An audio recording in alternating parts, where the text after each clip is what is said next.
As UFC 320 approaches, much of the spotlight has been on the highly anticipated rematch between Alex Pereira and Magomed Ankalaev for the light heavyweight title. However, just weeks before that championship clash, another pivotal fight in the 205-pound division is set to take place. A matchup that could drastically reshape the title picture. Rising star Carlos Ulberg will square off against former title challenger Dominic Reyes in a bout filled with intrigue, momentum, and massive stakes. Ulberg has quickly emerged as one of the division's hottest prospects. Known for his sharp striking, clean technique, and tactical fight IQ, the city kickboxing product has looked every bit the part of a future contender. A victory over Reyes would almost certainly catapult him into the title conversation, potentially setting up a showdown with the winner of Pereira versus Ankalaev. Yet, despite Ulberg's rapid rise, this will be anything but an easy test. Standing across from him is Dominic Reyes, a fighter whose career trajectory has been nothing short of dramatic. Reyes famously pushed Jon Jones to the brink in their 2020 title fight, a performance many fans and analysts felt should have earned him the belt. However, what followed was a brutal losing streak that left his future in question. To his credit, Reyes has staged a resurgence, rebounding with 3 straight victories that have reignited his hunger for championship gold.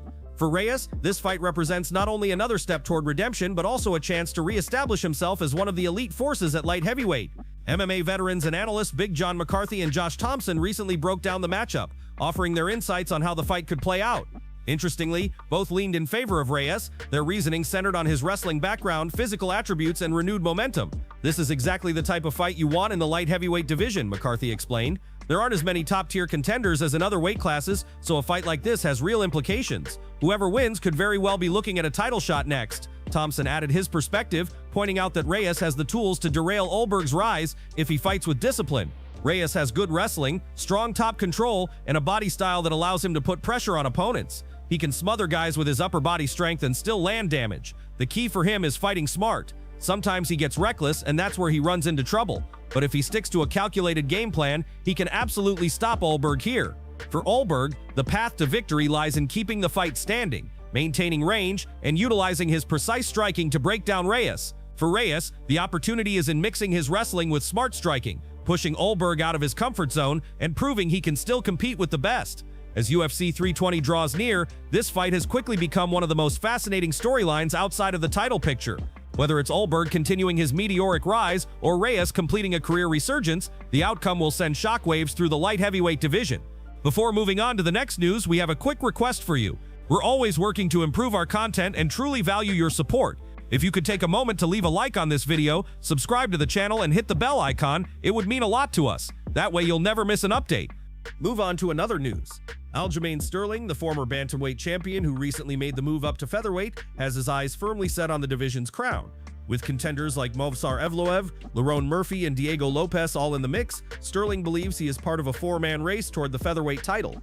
While he respects Lopes for his impressive performances, Sterling remains confident that he has the tools to beat him if they ever meet inside the cage.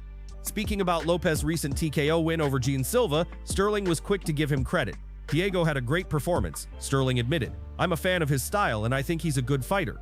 When I say things like he sucks, it's not meant literally, it's more tongue-in-cheek, gamesmanship stuff. Compared to me, he's not on the same level, that's what I mean. Sterling didn't shy away from pointing out both the strengths and weaknesses he sees in Lopes' skill set. He's tough, he's got a chin, he's very durable, Sterling said, but his technique isn't anything super impressive. He's not the most technical striker, but he hits hard. And when you've got those 4-ounce gloves on, sometimes that's all you need to win fights. The former champion explained that Lopes' durability and finishing power make him a dangerous opponent, but also stressed that Lopes is not yet the full package. He's well-rounded on the ground, Sterling noted, but he doesn't have much wrestling. That's a gap I could definitely exploit. I've trained with him once, and I've also trained with Gene Silva, so I feel like I have a pretty good perspective on what both of them bring to the table. Despite critiquing his technical abilities, Sterling didn't dismiss Lopes' potential. Can Diego become champion at some point? I think so. If he keeps doing what he's doing, I don't see why not, Sterling said.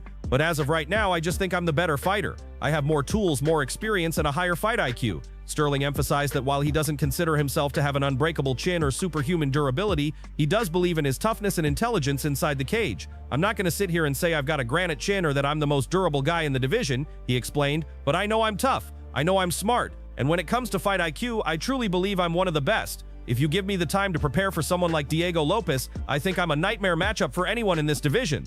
Sterling's comments reflect both confidence and respect, a balance that shows his competitive nature while still acknowledging Lopes' rapid rise in the UFC. As the featherweight division continues to heat up, with names like Evlo, Murphy, and Lopez pushing toward title contention, Sterling is determined to prove he belongs at the top. The path to UFC gold at 145 pounds won't be easy, but Sterling's self-belief and strategic mindset make him a serious threat to anyone standing in his way. Move on to another news. Darren Till, the former UFC middleweight star, recently shared an emotional moment with his fans when he traveled to Brazil to visit his 11-year-old daughter, Scarlett Isabella Till. The visit, which he documented on his Instagram, wasn't just a personal reunion, it was a heartfelt reminder of his journey as both a fighter and a father. Till surprised Scarlett with his visit, capturing her stunned reaction in a video that quickly spread across social media. In the caption accompanying the post, Till reflected on his journey to Brazil over a decade ago and how it unexpectedly shaped not only his career, but also his personal life. In 2013, I embarked on a journey to Brazil to train and make happen my dream of signing with the UFC, Till wrote. At the time, I didn't know that just 3 months into my travels there, I would be embarking on another journey alongside the current one. That journey was my daughter, Scarlett Isabella Till. Till described Scarlett as his mini-me, proudly calling her one of the best kids around.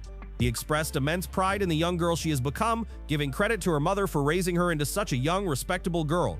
The words highlighted not only Till's affection for Scarlett, but also the respect he carries for the co-parenting relationship that has helped shape her upbringing. The reunion in Brazil was more than just about spending quality time, it also marked an important step forward for Scarlett's future. Till revealed that they were in the process of securing her travel documents, which would soon allow her to visit and spend more time with him back home. This journey here is a special one, Till shared, because we are finally getting my little mate her documents to travel soon enough back home with her dad, and we can't wait. The video, which captured moments of Till laughing, hugging, and chatting with Scarlett, showed a softer side of the fighter often known for his brash personality and fighting spirit inside the octagon. Music playing in the background added to the sentimental tone, making the moment even more touching for fans who have followed Till's often turbulent career. For Till, who has faced setbacks and challenges in his professional fighting life, the visit with Scarlett represented a different kind of victory, one rooted in love, family, and connection. Fans flooded the comments with support, praising him for his dedication as a father and for openly sharing such a vulnerable and personal moment. The story also resonated with many who saw in Till's post a reminder that behind every fighter's grit and determination lies a human story of relationships, sacrifices, and dreams beyond the cage. For Till, Scarlett represents both a reminder of his early years in Brazil and a symbol of everything he continues to fight for outside of the octagon. As the journey continues, Darren Till's bond with his daughter stands as one of his proudest accomplishments, a legacy not of titles or records, but of love, family, and responsibility. Move on to another news. As UFC 320 draws closer, Alex Pereira is leaving no stone unturned in preparation for one of the most pivotal fights of his career. The Brazilian powerhouse is set to face Magomed Ankalaev in a highly anticipated rematch, and the stakes couldn't be higher. After losing his light heavyweight title to Ankalaev at UFC 313, all eyes have been on Pereira to see how he would respond. Now the former champion has made it clear he's not only ready for redemption, but also determined to silence critics who claim his time at the top has passed. In a recent interview with MMA Junkie, Pereira addressed a number of pressing topics, including his training, his rivalry with Ankalaev, and even his potential future in the heavyweight division. According to Pereira, his camp has been more intense and focused than ever before. Over the last few weeks, he's been seen sharing training clips, showing himself drilling wrestling defense, improving takedown prevention, and grinding through tough sparring sessions. For many critics, wrestling has been the glaring hole in Pereira's game. Now he insists he's closing that gap. The trash talk between Pereira and Ankalaev has only fueled the drama. Ankalaev has publicly claimed that Pereira is finished at light heavyweight, suggesting the Brazilian has already peaked. Pereira, however, refuses to let those comments slide. Firing back, he dismissed Ankalaev's status as champion, saying that nobody really cares about his reign and that he's only using Pereira's name to stay relevant. He uses my name to get attention because nobody really knows he's a champion. Pereira stated firmly, "I don't reply, I don't retweet, I don't give him that platform. I let my fighting do the talking." For Pereira, this fight is about much more than just revenge. It's about re-establishing himself as one of the most dangerous fighters in the sport. He acknowledged that 4 fights in less than a year had left him battered and injured, but he also insisted that his recent time off was essential for recovery. "I needed this rest to recover my body," Pereira explained. "They'll see it was the best decision. As soon as I finished that fight, I knew I'd have the immediate rematch. I just needed to let my body heal." Beyond UFC 320, Pereira also teased the possibility of eventually moving up to heavyweight. While he admitted that the idea was exciting at first and even entertained the thought of facing legends like Jon Jones, he emphasized that his current focus remains on reclaiming his light heavyweight crown.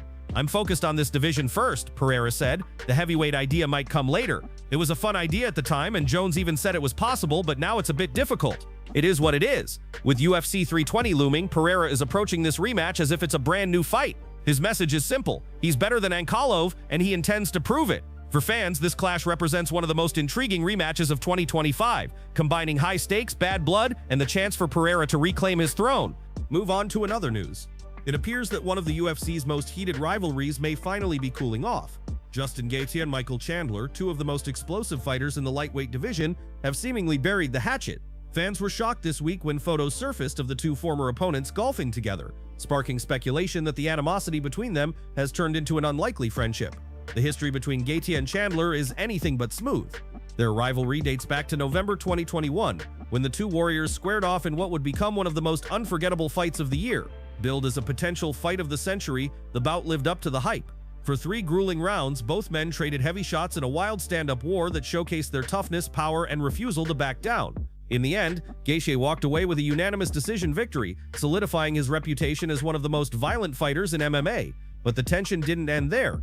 In the months following the fight, Gaethje continued to take aim at Chandler in interviews and on social media.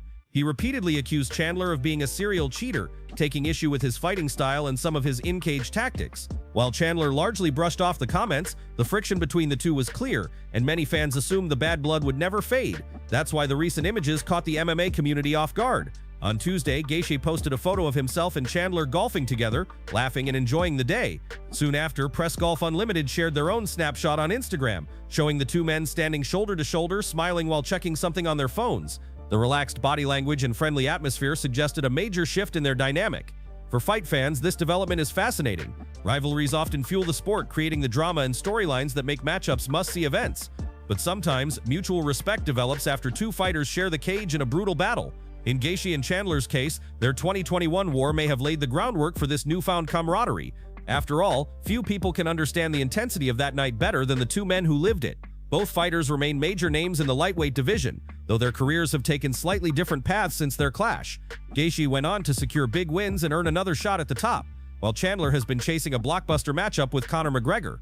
Still, regardless of what lies ahead in their respective journeys, this unexpected reconciliation offers a refreshing reminder that even the fiercest rivals can eventually find common ground. Whether this is the start of a genuine friendship or simply a moment of mutual respect, one thing is clear: Justin Gaethje and Michael Chandler have moved past their animosity. And in a sport built on conflict, seeing two warriors put aside their differences is a story worth celebrating. Move on to another news. Kelvin Gastelum once again found himself at the center of controversy after missing weight by 5 pounds for his fight against Dustin Stolzenfuss. Despite the setback, Gastelum went on to win the fight via unanimous decision. While some fans excused his failure to make weight because he accepted the fight on just 4 weeks' notice, both Robert Whittaker and Daniel Cormier were highly critical of his actions. Whittaker, who has long been an advocate for professionalism in the sport, didn't hold back when sharing his thoughts. He argued that taking a fight on short notice cannot justify missing weight. According to him, Gastelum knew the circumstances when he accepted the bout and should have prepared accordingly. "I feel bad for Dustin Stolzenfuss," Whittaker said. "There are divisions and weight limits for a reason. If fighters are just going to do whatever they want, what are we even doing here?" Kelvin knew he had 4 weeks when he accepted the fight. He didn't have to take it, but once he did, it was his responsibility to show up on weight. Whittaker acknowledged that cutting weight is always a difficult process, especially for bigger fighters, but maintained that the rules exist to ensure fairness. He also pointed out that historically, fighters who miss weight often end up winning because of the physical advantage they carry into the bout. "It's not fair to the opponent," Whittaker added. "The guy across from you trained, made the weight, and sacrificed to be there. You owe it to him and to the sport to do the same." Daniel Cormier echoed these frustrations on his YouTube channel, going as far as to say that Gastelum's recurring weight issues have affected how he personally views his performances. Cormier admitted he almost refused to interview Gastelum after the fight because of the blatant weight miss. "Listen, I respect Kelvin Gastelum greatly for what he has accomplished in his career," Cormier said. "But missing weight by that much? I don't know how to judge these performances anymore. I've seen it too many times now." He missed weight against Daniel Rodriguez in Saudi Arabia, broke Rodriguez's win streak, and now again against Dustin Stolzenfuss, another guy who was dealing with so much just to get to that fight. It's unfair. Fighting someone heavier changes the whole dynamic, and I don't know how you can celebrate that kind of win. Cormier emphasized that failing to make weight should carry a sense of shame, not acceptance. He noted that the UFC gave Gastelum a month to prepare, which should have been enough time to handle his cut properly. "It was so bad that we thought about not even doing the interview," Cormier admitted. "When you miss weight by that much, there should be a negative consequence, not just a fine. Fighters have to feel the responsibility of showing up on weight." Both Whittaker and Cormier made it clear. Missing weight cannot be brushed off as an excuse, no matter the circumstances. For them, Gastelum's victory will always carry an asterisk, overshadowed by the fact that he didn't uphold one of the sport's most fundamental requirements: